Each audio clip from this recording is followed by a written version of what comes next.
नमस्कार दोस्तों। ज्येष्ठ का महीना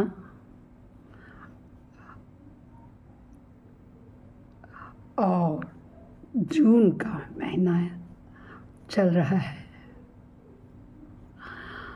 आप लोगों को ये डाउट हो रहा होगा कि अब जो आने वाली एकादशी है उसका नाम है निर्जला एकादशी, तो वो कब रखा जाए,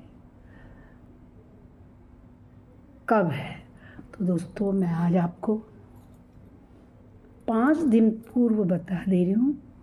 आप बड़े ध्यान से सुनिए और इस व्रत का पालन कीजिए।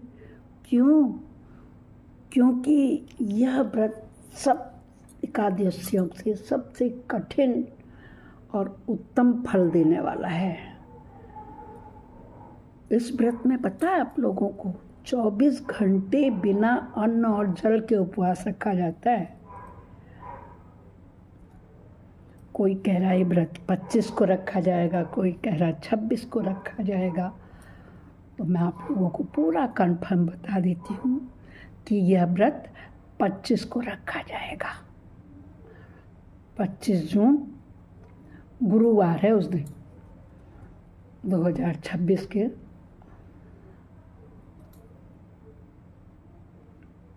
इस एकादशी को दोस्तों भीमसेनी एकादशी भी कहते हैं।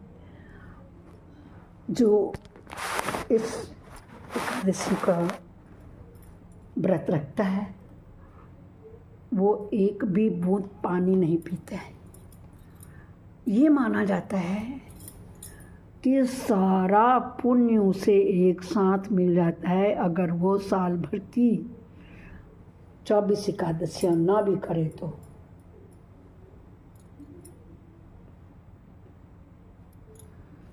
जब महाभारत काल में ना पांडु पुत्र भीम को भूख लगती थी तो वे एकादशी का व्रत नहीं कर पाते थे। महर्षि व्यास जी ने उन्हें ज्येष्ठ मास के इस शुक्ल पक्ष की एकादशी को बिना जल के व्रत रखने को कह दिया।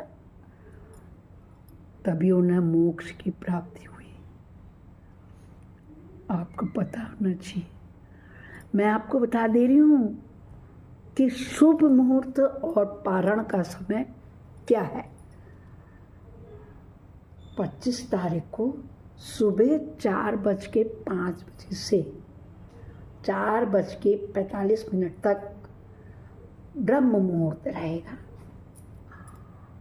और उसके बाद 11 बजे से 11:56 से रहेगा दोपहर के 12:52 तक। हाँ, याद आ गया, अभिजीत समय रहेगा। और जब आप पारायण करेंगे इसका तो 26 जून को करेंगे, शुक्रवार है। उस दिन सुबह से रात तक आप किसी भी समय कर सकते हैं।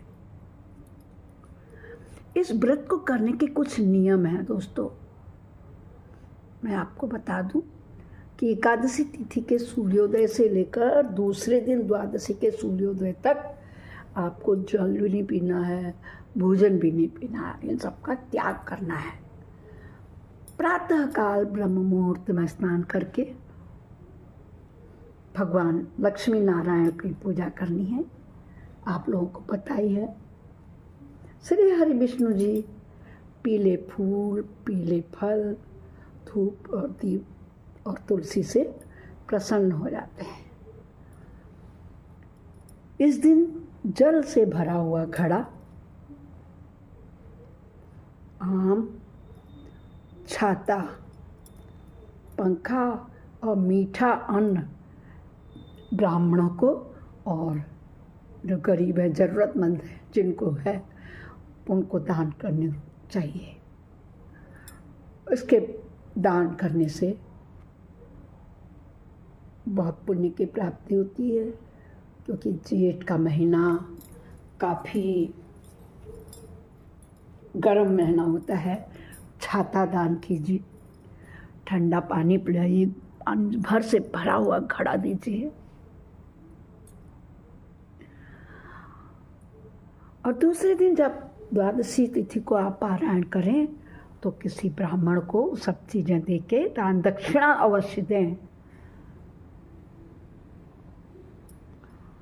बिना दक्षिणा के कहते हैं कोई भी पूजा संपन्न नहीं होती है। चाहे आप कोई भी पूजा करें, वो पूजा बिना दक्षिणा के पूजा नहीं होती है। इसलिए दोस्तों,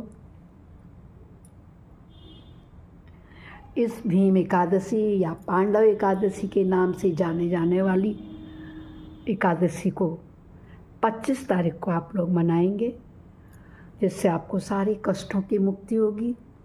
ज़रूरतमंद लोगों को दान पुण्य करेंगे।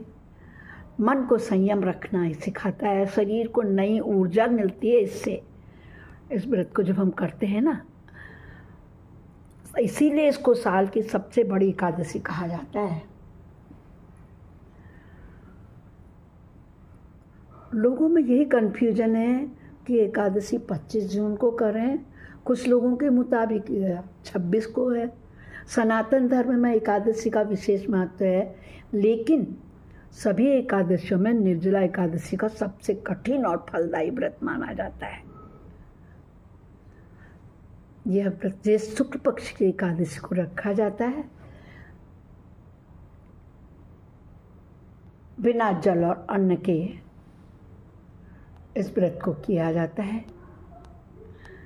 इसलिए दोस्तों, जो अस्वस्थ हैं, बुजुर्ग हैं या गर्भ से हैं, उन्होंने यदि ये व्रत शुरू नहीं किया है तो वो ना करें।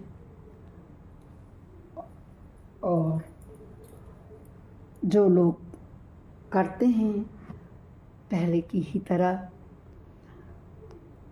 चाय पी के, दूध पी के और या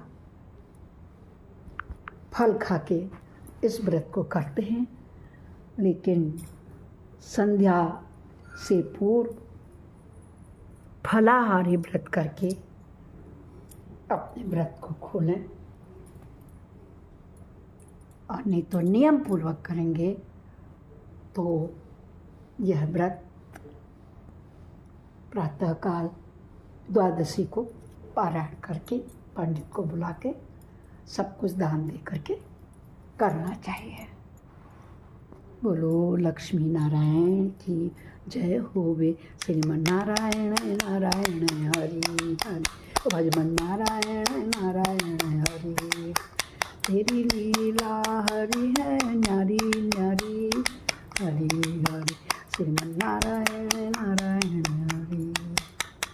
सभी को अग्रिम निर्जला एकादशी की बधाई हो, शुभकामनाएं।